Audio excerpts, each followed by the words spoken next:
श्रीपादराजम शरणम प्रपद्ये. आता कालच्या भागात आपण दत्तांचे 4 अवतारांविषयी माहिती घेतली होती. आता आपण पुढे जाऊया. कालग्निशमनाने अग्रहण्य पौर्णिमा गुरुवार मृगशीर्ष नक्षत्रावर सायंकाळी लीला बालक रूपात जन्म घेतला.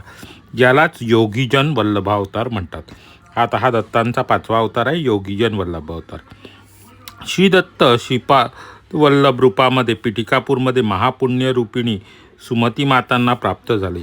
त्यांनी गणेश चतुर्थीच्या शुभदिनी सूर्योदय समयी चित्रा नक्षत्रावर तूळ राशी सिंह लग्नावर जन्म घेतला. कलियुगात हा त्यांचा सर्वप्रथम अवतार होता. आता काय म्हटलेलं आहे तर श्री दत्तांचा जो सुमती मातेला पोटी जो जन्म झाला आणि तो अवतार जो होता श्रीपाद शिवल्लभ म्हणून हा कलियुगातील प्रथम अवतार होता किंवा आता योगीजन वल्लभ रूपातील स्वामींकडे अनेक आता 5वा अवतार कोणता तर योगीजन वल्लभ अवतार. तर योगीजन वल्लभ अवतारातील स्वामींकडे अनेक मुनिवरांनी मार्गदर्शनाची इच्छा व्यक्त केली. त्यांची परीक्षा घेण्यासाठी एका मायारूपी कन्येची निर्मिती केली. तर तिच्याबरोबर वार्तालाप करीत ते एका नदीत अंतर्धान पावले. हा लीला विश्वंभर अवतार. आता काय झालं तर या योगीजन वल्लभ रूपातील स्वामींकडे काही मुनिवरांनी मार्गदर्शनाची इच्छा केली. तर त्यांची परीक्षा घेण्यासाठी त्या या जन वल्लभ अवतारांनी काय केलं तर त्यांनी एका मायारूपी कन्येची निर्मिती केली व तिच्यावर बोलत बोलत ते नदीमध्ये अंतर्धान पावले. हा लीला विश्वंभर अवतार झाला. म्हणजे हा 6वा अवतार कोणता झाला? लीला विश्वंभर अवतार झाला. ही लीला पौष शुद्ध पौर्णिमेच्या दिवशी बुधवारी प्रातःकाळी घडली. ती मायाकन्यका दुसरी कोणी नसून त्यांची अर्धांगिनी अनघा माताच होती. आता त्या दत्तांबरोबर जी कन्यका होती ती कोण होती तर त्यांची अर्धांगिनी अनघा माता होती. तर दत्तांची अर्धांगिनी कोण आहे हे लक्षात घ्या. अनघा माता ही श्री दत्तांची अर्धांगिनी आहे. आता दिव्य भक्त स्वरूपिणी श्रीपादजींच्या वामभागी विराजमान आहे. आता ही अनघा माता कुठे आहे तर श्रीपादांच्या वामभागी विराजमान आहे आणि उत्तर भागाला दत्तात्रय आहे. तर अशी ही दोन्ही तत्व श्रीपाद शिवल्लभांमध्ये सामावलेली आहेत. त्यामुळे श्रीपाद शिवल्लभजी रूपामध्ये अर्धनारीश्वर तत्व समाविष्ट आहे. हे दैव रहस्य आहे. आता हे दैवी रहस्य आहे की त्याच्यावर दोन्ही मातेच्या आणि पित्याच्या दोघांच्या शक्ती त्या श्रीपाद शिवल्लभांमध्ये आहेत. म्हणजे अनघा माता आणि दत्तप्रभू या दोन्ही शक्ती श्रीपाद शिवल्लभांमध्ये सामावलेल्या आहेत. तर पुढे असं म्हटलेलं आहे दत्तांचे अनेक अवतार. आपले प्रभू काही काळ बद्रिकारण्यात राहिले होते. तेथून सिद्ध पुरुष स्वामींची परीक्षा घेऊ इच्छित होते. स्वामींनी त्यांना सर्व शक्तींनी स्वामींनी त्यांच्या सर्व शक्तीचे हरण केले. म्हणजे कोणाचे? सिद्ध पुरुषांच्या सर्व शक्तीचे हरण केले. जेव्हा ते शरणागत होऊन आले तेव्हा त्यांच्यावर आत्मदृष्टिसिद्धींनी अनुग्रह केला. ही घटना माघ शुद्ध पौर्णिमेच्या दिवशी गुरुवारी मघा नक्षत्रावर घडली. ज्या मूर्तीने सिद्धमुनींवर अनुग्रह केला त्याच मूर्तीचे नाव सिद्ध अवतार. म्हणजे हा दत्तांचा 7वा अवतार आहे, सिद्ध अवतार. श्रीपादजींचा जन्म गणेश चतुर्थीचा अवतार होण्यापूर्वी बरोबर 2498 वर्ष आधी ही अजब घटना घडली. तर ही घटना कधी तर श्रीपादजींचा गणेश चतुर्थीला जेव्हा श्रीपाद शिवल्लभांचा जन्म झाला त्याच्या आधी 2498 वर्ष आधी ही घटना घडली. वेगवेगळ्या उच्चस्थितीत पोहोचलेल्या महायोगांनी बद्रिकारण्यात दत्तप्रभूंच्या दर्शनप्राप्तीसाठी कठोर तपश्चर्या केली. प्रभूंनी एका 25 वर्षाच्या युवकाच्या रूपात दर्शन दिले. त्यांना क्रियायोग शिकवला जो पूर्वयुगात प्रचलित व अत्यंत प्राचीन होता. त्यांच्यामुळे जीवाची परिणाम क्रमवारीत वेगाने वाढते. सहज परिणाम दशेमध्ये सामान्य चैतन्य लाखो वर्षांपर्यंत पूर्णत्व प्राप्त करू शकत नाही, पण क्रियायोगामुळे काही वर्षातच पूर्णत्वाची सिद्धी होते. उच्चस्तरीय चैतन्य भूमिकांच्या महाशक्तीला भू, जल, वायू, अग्नी आणि आकाश चैतन्यामध्ये आकर्षित करून त्या महाशक्तींचे संकल्पानुसार निम्नस्तरीय भूमिकांच्या मूलतत्वामध्ये बदल घडवणाऱ्या क्रियेलाच क्रियायोग म्हणतात. आता क्रियायोग म्हणजे काय ते त्यांनी सांगितलंय. कळण्यास तर हा कठीण आहे, त्यामुळे आपण फक्त वाचून पुढे जाऊया.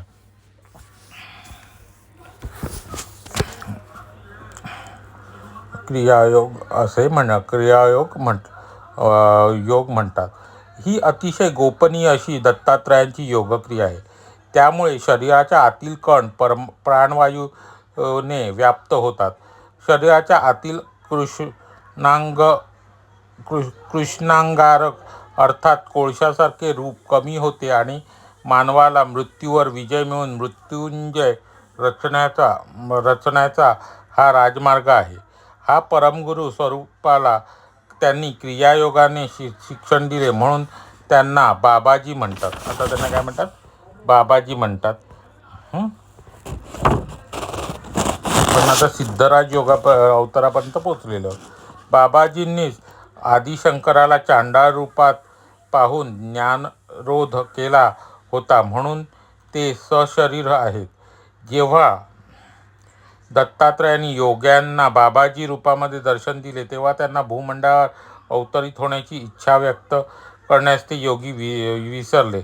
महायोगांनी आपल्या चुकीमुळे चिंतित होऊन ती चूक सुधारण्यासाठी नेपाळ आणि भूतान देशाच्या मध्यभागी असलेल्या कैवल्यशृंग या ठिकाणी घोर तपस्या केली.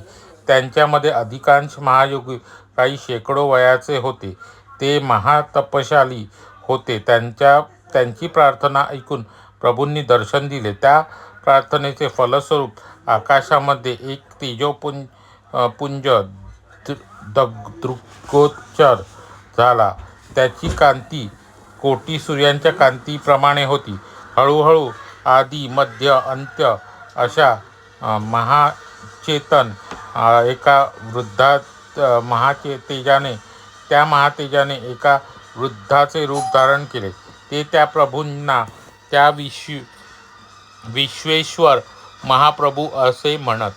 श्रीप्रभूंनी 12 वर्षांनी एकदा दर्शन देण्याचे कबूल केले. त्यांनी सांगितले की 12 वर्षे हे अंतर खूपच आहे. प्रभूंनी 6 वर्षांनी एकदा म्हटले, तरीही योगी म्हणाले की हा अवधीसुद्धा जास्त आहे. करुणातरंगवाल्या प्रभूंनी अजून अवधी कमी करून 6 महिन्यातून एकदा दर्शन देण्याचे वचन दिले. तेव्हा मुनींनी पृथ्वीवर अवतरित होण्याची विनंती केली. श्री विश्वंभर प्रभूने 2498 वर्षांनी पिठिकापूर येथे श्रीपादजींच्या रूपात अवतरित होण्याचे वचन दिले. त्यांनी असेही सांगितले की त्यांचे 12 अंशावतार अवतरित होतील. 12वा अवतार श्री रामलाल महाप्रभू नावाचा होईल. ज्यांनी वासुदेवानंद सरस्वती नामक यतीला निर्विकल्प समाधी स्थिती प्रदान केली. वासुदेवानंदजी कालांतराने पिठिकापूर येथे श्रीपादजींच्या जन्मस्थळी जी बापन्नाचार्यांच्या स्वगृही दर्शन घेतील, पण त्या जन्मस्थळी त्यांच्या पादुकांची प्रतिष्ठापना करण्याचा योग ते दुसऱ्या कोणास देऊ इच्छितात. म्हणून वासुदेवानंदजी पादुकांची प्रतिष्ठापना करणार नाहीत. बेटा, तू फक्त एवढेच ध्यानात ठेव की कोणाचे काम होणे अथवा न होणे किंवा दुसऱ्या पद्धतीने करणे या पाठी श्रीपादांचा संकल्प कारणीभूत असतो. मी माझी शंका व्यक्त केली. महाराज, पादुकांची प्रतिष्ठापना यासारख्या छोट्या कामासाठी शेकडो वर्षाची वाट पाहणे गरजेचे आहे का? तिरुमलदास म्हणाले, बेटा, हाच श्रीपादांचा चमत्कार आहे. त्यांच्या संकल्पाशिवाय छोटे पानसुद्धा हलू शकत नाही. बद्री अरण्यात द्रोणागिरी पर्वत आहे. त्याला संजीवनी पर्वतही म्हणतात. जे बाबा तेथे बाबाजी राहतात ते फक्त 25 वर्षाचे वाटतात. ते नेपाळ आणि भूतान यांच्या मध्यभागी असलेल्या कैवल्यशृंग येथे श्री विश्वेश्वर महाप्रभूंच्या वृद्धरूपामध्ये दर्शन देतात. आता कुरवपूर येथे 16 वर्षाच्या बालयतींच्या रूपामध्ये दर्शन देतात. एकाच वेळी 3 रूपांमध्ये ते हजर असतात. आदिपराशक्ती श्री कन्यका परमेश्वरी बाबाजींच्या बहिणीच्या रूपामध्ये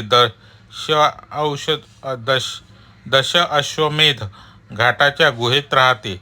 वत्सा, श्रीपादजींच्या लीला अचिंत्य अतर्क्य आहेत. पूर्वी कधी न पाहिलेल्या व न ऐकलेल्या मार्कंडेय महर्षींच्या मार्गदर्शनाखाली मुनींनी दर्शन देऊन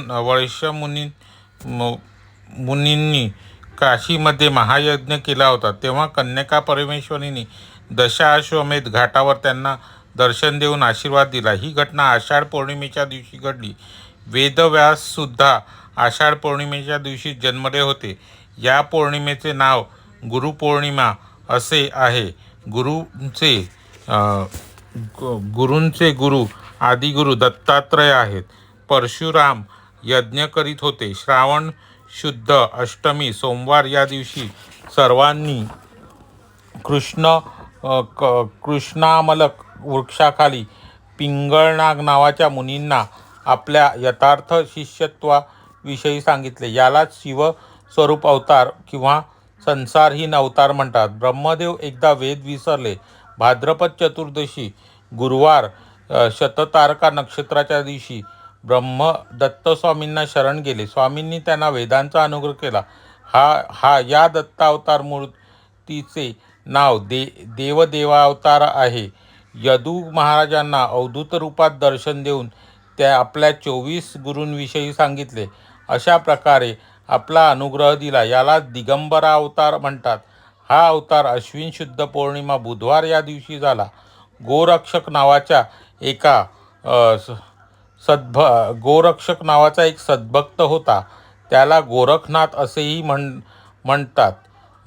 एकदा ज्येष्ठ महिन्यातील पौर्णिमेच्या दिवशी त्याला स्वामींचा साक्षात्कार झाला. त्या मूर्तीला दत्तावधूत अवतार असे म्हणतात. गोरक्षकाचे अनुयायी नेपाळ देशात राहतात. श्रीपाद श्रीवल्लभांच्या कुंडलीची प्रत शुकनाडी ग्रंथामध्ये आहे. कालांतराने ती नेपाळहून पिठिकापुराला पोचेल. तेव्हापासून असंख्य लोक दत्तपादुकांच्या दर्शनासाठी पिठिकापूरला येत राहतील. वत्सा सिद्धराज अवतारानंतर दत्तांनी संपूर्ण ज्ञानयोगामध्ये प्रवेश केला. फाल्गुन शुद्ध दशमी रविवारी प्रातःकाळी ज्ञानयोगामध्ये प्रथम केलेला हा अवतार मूर्तीचे नाव ज्ञानसागरावतार आहे. ज्या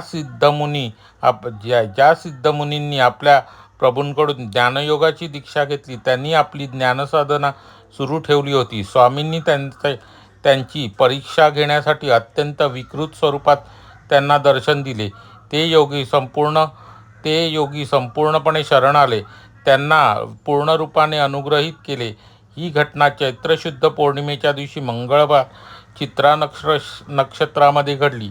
यालाच विश्वंभरा अवधूत अवतार म्हणतात. काशीमध्ये एक सद्ब्राह्मण राहत होता. एकदा वैशाख शुद्ध चतुर्दशी बुधवार स्वाती नक्षत्र असलेल्या दिवशी त्याच्याकडे श्राद्ध होते. पवित्र अशा श्राद्धाच्या दिवशी एक कौपिनधारी याचकाने त्या आपल्या कुत्र्यासोबत घरात घुसून घर अपवित्र केले. ब्राह्मण रागाने लालबुंद झाला. पण त्या याचकाने आपल्या कुत्र्याकडून वेदमंत्र म्हणविले. ब्राह्मण समाजातला हा याचक दत्तप्रभूंशिवाय दुसरा कोणी नाही. याच्या पाया पडून ब्राह्मणाने क्षमा मागितली. हा ब्राह्मण म्हणजे पूर्वजन्मातील विष्णुदत्त नावाचा एक दत्तभक्त होता. स्वामींनी प्रसन्न होऊन त्याला वरदान दिले की दंपती कलियुगामध्ये सुमती आणि अपराज शर्मा म्हणून जन्मास येईल आणि त्यांच्या घरात काल अग्निशमन दत्ताची आराधना होईल व ते स्वतः श्रीपाद श्रीवल्लभ या नावाने मुलाच्या रूपात जन्म घेतील. हे श्री दत्तावतार मूर्तीचे नाव माया मुक्तावधूत असेल. कळलं आता म्हणजे कुठे कसा दत्तांचा अवतार होणार आहे. दत्तांच्या अनेक अवतारांची नावं इथे आली. कोणत्या दत्तांनी केव्हा अवतार कुठल्या नावाने घेतला ते सगळं इथे सांगितलेलं आहे. जंबासुराचा वध करण्यासाठी दत्तगुरू अनघालक्ष्मी यांनी अवतार घेतला. ह्या युगलमूर्तीला आदिगुरु अवतार म्हणतात. आता जेव्हा अनघालक्ष्मीसह जेव्हा दत्ताने अवतार घेतला तो कोणता अवतार? आदि गुरु अवतार आहे. कार्तिक शुद्ध द्वादशी बुधवार रेवती नक्षत्र या दिवशी सूर्योदय समयी दत्तप्रभूंनी आपल्या श्यामकमल नेत्रातून अमृतवृष्टी करत दिव्य कांती फैलावत लोकांना दर्शन दिले. त्या अवतार मूर्तीचे नाव श्याम कमललोचन. दत्तप्रभू आनंद, योग आणि मोक्षाचे दाते होत. त्यांची आराधना करण्यासाठी केवळ त्यांच्या पादुकांची आराधना केली असता पुरे. चारी वेद श्वानरूपाने त्यांच्या पादुका चाटतात, सर्व अशुद्धीपासून मुक्त करतात. असे वेद मलिन श्वान बनून त्यांच्या चरणी पडून असतात. तर दत्तात्रयांच्या पवित्रतेची कल्पना करण्यास मानवच काय, देवता सप्तऋषीसुद्धा समर्थ आहेत.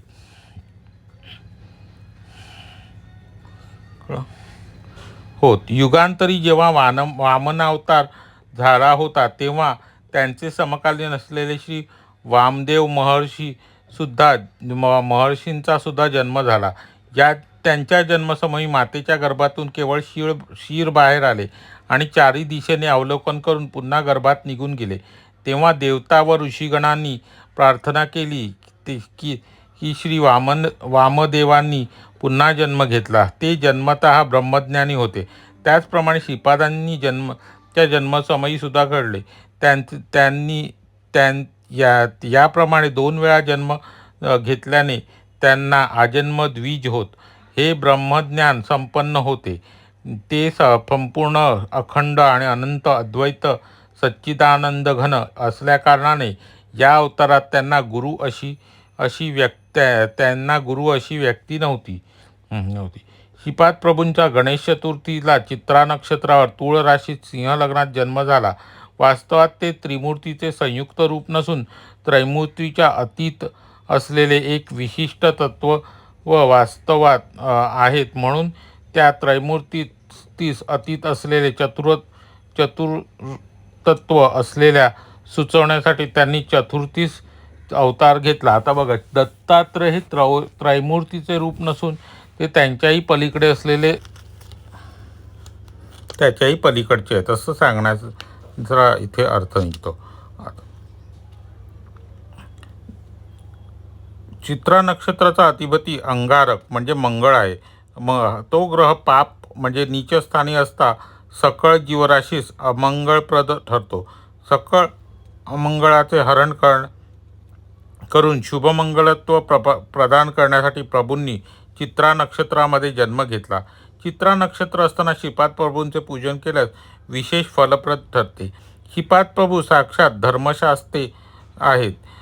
ते हरिहरामज श्री अय्यप्पा स्वामी आहेत. याचे सुचवण्यासाठी त्यांनी तूळ राशीमध्ये जन्म घेतला. सर्व ग्रहांचा राजा असलेल्या रवीच्या घरात म्हणजे सिंह लग्नात जन्म घेऊन ते विश्वाचे नियंते आणि चक्रवर्ती सम्राट असून त्यांचा दरबार भरविण्यासाठी आले आहेत असे सुचवतात. ते जगात नाहीत, ते जाणत नाहीत, ते धर्मशास्त्रच नाही. धर्मसंकटात सापडलेल्या आपण प्रार्थना केल्यास आपल्याला धर्मपथ दर्शनाचा लाभ होतो. दत्तप्रभूंपासून त्रिमूर्ती आणि त्रिमूर्तीपासून 3 कोटी देव आणि त्यांच्यापासून 33 कोटी देवता उत्पन्न झाल्या. म्हणून केवळ दत्तस्मरणाने सकळ देवतांचे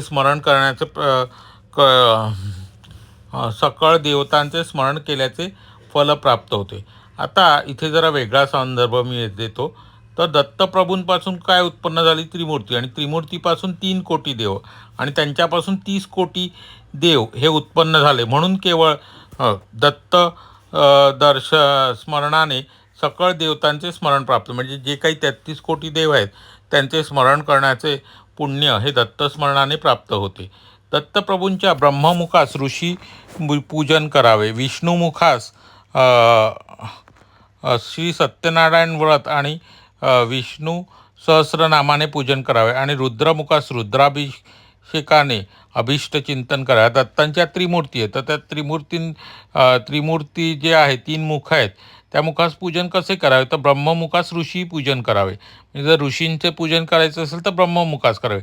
विष्णुमुखास सत्यनारायण व्रत आणि विष्णू सहस्रनामाने पूजन करावे आणि रुद्रमुखास म्हणजे जे रुद्राचे जे मुख आहे तिथे रुद्राभिषेक सिंचन करावे. ब्राह्मणाच्या जीवेवर सरस्वती निवास करत असल्याने चुकलेला होता. ब्रह्माच्या जिवेवर सरस्वती निवास करत असल्याने श्री दत्तप्रभूंनी प्रभूंच्या ब्रह्ममुखावर वास करते. विष्णूच्या वक्षस्थळी महालक्ष्मीचा वास असल्याने श्री दत्तप्रभूंच्या विष्णुमुखात ती निवास करते आणि शिवाच्या वामभागात गौरी देवी राहत असल्याने दत्तप्रभूंच्या शिवमुखात तिचा वास आहे. म्हणजे दत्तांमध्ये बघा सरस्वती, लक्ष्मी आणि पार्वती, गौरी या तिघांचाही वास कोणत्या कोणत्या श्रीपादांच्या वामभागी व श्रीपादा वास आहे. दत्तप्रभू स्वतः दत्तात्रय असल्याने श्रीपाद प्रभू स्वतः दत्तात्रय असल्याने सृष्टीची सकल स्त्री देवता शक्ती श्रीपादांच्या वामभागी आणि पुरुष देवता शक्ती उजव्या भागी बाजूस विराजमान. वाम म्हणजे कोणती? डावी. तर डाव्या बाजूस सगळ्यात स्त्री शक्ती आहेत आणि उजव्या बाजूस पुरुष शक्ती विराजमान आहेत.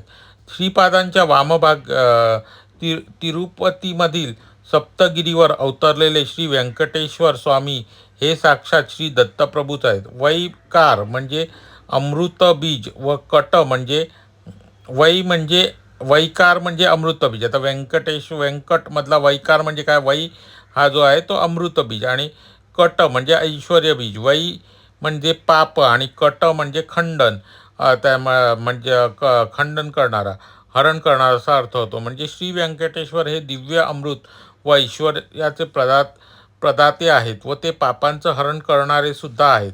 श्री व्यंकटेश्वर आणि श्रीपाद श्रीवल्लभ खरे पाहता एकच असून अभिन्न आहेत. अभिन्न आहेत म्हणजे काय? तर भिन्न भिन्न असे नाहीत किंवा वेगळे नाहीतच. तेव्हा मी म्हणालो, हे तिरुमलदासा, तुम्ही वर्णाश्रम धर्म काटेकोरपणे पालन करता असे आपल्या प्राचीन ज्येष्ठ आता शंकर भटांनी तिरुमलदासांना काय प्रश्न विचारत आहे तर हे पूर्वी वर्णाश्रम धर्म काटेकोरपणे पालन करावा असे आपल्या प्राचीन ज्येष्ठांचे म्हणणे होते, परंतु श्रीपाद प्रभूंचे मत त्यापेक्षा वेगळे होते ते असे मला वाटते. तर माझ्या या शंकेचे आपण समाधान करावे. आता श्रीवल्लभांना शंकर भटांनी तिरुमलदासांना शंकर भटांनी काय शंका विचारली तर पूर्वीचे लोक असे म्हणायचे की वर्णावर्णभेद हा काटेकोरपणे पालन केला पाहिजे, पण श्रीवल्लभांचे मत याच्यापेक्षा वेगळे आहे असे मला वाटते. तर या माझ्या शंकेचे निरसन करा असा त्यांना प्रश्न केला. आता आपण दत्तांची वेगवेगळी रूपं पाहिली, दत्तांचे वेगवेगळे अवतार पाहिले. त्याचं सगळे जे 16 अवतार होते त्या 16 अवतारांचं विवेचन आलं. सगळंच काही तुमच्या लक्षात आलं नसेल. हे सगळं एकदा, दोनदा, चारदा जेव्हा वाचू तेव्हा कुठे आपल्या लक्षात येईल, कारण का हे ज्ञान असं अगाध आहे ना की तसं लगेच समजण्यासारखं नाही. पण पारायण चालू आहे आणि आपण कोणताही भाग असा न वाचता सोडला तर तुम्हाला कदाचित वाटेल की तो आपण पाहिलं नाही. म्हणून कठीणातलं कठीण भागसुद्धा आपण वाचणार आहोत. जेव्हा तो कठीण भाग येईल तेव्हा त्याचं फारसं विवेचन न करता वाचून आपण पुढे जाणार आहोत. त्यामुळे ग्रंथ पारायण केल्याचं पूर्ण पुण्यफळ जे असतं ते आपल्या सगळ्यांना मिळणार आहे. तर आता याच्यामध्ये सांगितलेली महत्त्वाची गोष्ट म्हणजे श्रीवल्लभ अवतार हा कलियुगातील सर्वप्रथम दत्तांचा अवतार होता. हे एक महत्त्वाचं सांगलेलं आहे. आणि श्री दत्तांनी वेळोवेळी वेगवेगळ्या रूपात कोणाकोणाला दर्शन दिलं आणि ते त्यांचे अवतार होते. त्या सगळ्या अवतारांबद्दल माहिती सांगितली. काही वेळेला नावं सोपी होती, काही वेळेला कठीण होती. त्यामुळे आजच्या भागातली सगळीच्या सगळी नावं लक्षात राहतीलच असं नाही. तरी पण जेवढं जमेल तेवढं लक्षात ठेवा. त्याचा प्रयत्नच करा म्हणून. कारण तुम्हाला काय, मलासुद्धा या भागातल्या सगळ्याच गोष्टी वाचताना सहजपणे कळत नाहीत. काही वेळेला कठीण शब्दांच्या उच्चारामध्ये काना, मात्रा किंवा वेलांटीचा उच्चार जरी बदलला तरी अर्थ बदलू शकतो. तरीसुद्धा त्यातल्या त्यात जास्तीत जास्त गोष्टी समजून घेण्याच्या आणि तुम्हाला समजावण्याचा माझा प्रयत्न आहे. तर आजच्या कथेमध्ये समजलेली एक सर्वात सोपी गोष्ट किंवा जे वाक्य सगळ्यांच्याच लक्षात राहिलं असेल तर श्रीवल्लभ म्हणजे दत्तांचा कलियुगातील सर्वप्रथम अवतार आहे. तर त्याच्या आधीचे अवतार हे सगळे कलियुगाच्या आधी झालेले आहेत. त्यामुळे आजचा प्रश्नसुद्धा आपण याच अनुषंगाने ठेवू. दत्तांचा कलियुगातील सर्वप्रथम अवतार असा कोण होता? आता हा व्हिडिओ फक्त कथेसाठी असल्यामुळे कथा ऐकून झाल्यावर फक्त या प्रश्नाचं उत्तर द्यायचं आहे. दत्तांचा कलियुगातील सर्वप्रथम अवतार कोणता? एवढंच उत्तर द्यायचं आहे. तर आपण आजची कथा इथेच थांबवत आहोत. आजच्या कथेचं तसं काही विवेचन जास्त करत नाही आहे, कारण का ती समजण्यास तशी थोडीशी, कारण का ते वाचत गेल्यानंतर ते परत पुढच्या नावाकडे जाईपर्यंत आधीच्या नावाचं सगळं आपण विसरून जाणार आहोत. आणि ते नावही जरा लांबलचक मोठे असल्यामुळे ते कदाचित लक्षात राहणार नाही. पण आत्तापर्यंत ऐकलेल्या कथेचा सारांश म्हणजे दत्तांचे 16 अवतार होते. त्या 16 अवतारांबद्दल थोडक्यात अशी माहिती इथे दिलेली आहे. आणि श्रीपादशी वल्लभ अवतार हा दत्तांचा कलियुगातील सर्वप्रथम अवतार आहे. तर आणि आजचा प्रश्नही तोच आहे की दत्तांचा कलियुगातील सर्वप्रथम अवतार कोणता? तर ह्या प्रश्नाचं उत्तर आपण कमेंटमध्ये द्यायचं आहे. या कमेंट्समध्ये शक्यतो जप करू नका, कारण का तुम्ही 2-2 ठिकाणी जप आजच्या दिवसाचा केला तर मला कसं कळणार की कोणाचा जप कुठे आला आहे? बरं, जप करणारे तर कधी व्हिडिओ उघडून पण पाहत नाहीत. काही व्हिडिओमध्ये मी काहीतरी सूचना दिलेल्या असतात, काय ते फक्त आपलं काम करून मोकळे होतात. व्हिडिओ ओपन करायचा, त्याच्यावर जप करायचा 12 वेळा श्री स्वामी समर्थ करायचं आणि पुढे जायचं. त्यामुळे काही लोकांना तर इतकी लाईक करण्याची सवय झाली आहे किंवा नमस्कार, मी काही पोस्ट टाकली तरी त्यावर ते लाईक किंवा नमस्कार करतात. पोस्ट समजून घ्या, काय म्हणण्याचा येतो आहे ते ऐका. जर मी अगदी टाकलं की ताई अमुक ताई, तुम्हाला आज मी हा पुष्प नंबर दिला आहे, तर ह्या कमेंटलासुद्धा लोक लाईक करतात. आता त्या ताईंना सांगितलं की ताई तुम्ही मला मेसेज करा, तर त्या कमेंटलासुद्धा लोक लाईक करतात. त्यावेळेला मला प्रश्न पडतो की अरे तुम्ही ऐकताय का, नीट वाचताय का, काय असो. तर आजची कथा आपण आता इथेच थांबवत आहोत. आणि आजच्या कथेचा प्रश्न जो आहे तो असा आहे की दत्तांचा कलियुगातील प्रथम अवतार कोणता? त्याचं उत्तर आपल्याला द्यायचं आहे आणि ते आपल्याला या व्हिडिओच्या कमेंटमध्ये लिहायचं आहे. तर आपण ही कथा इथेच थांबवतो. श्रीपादांचा जय जयकार असो. श्रीपादराजम शरणम प्रपद्ये. श्री स्वामी समर्थ.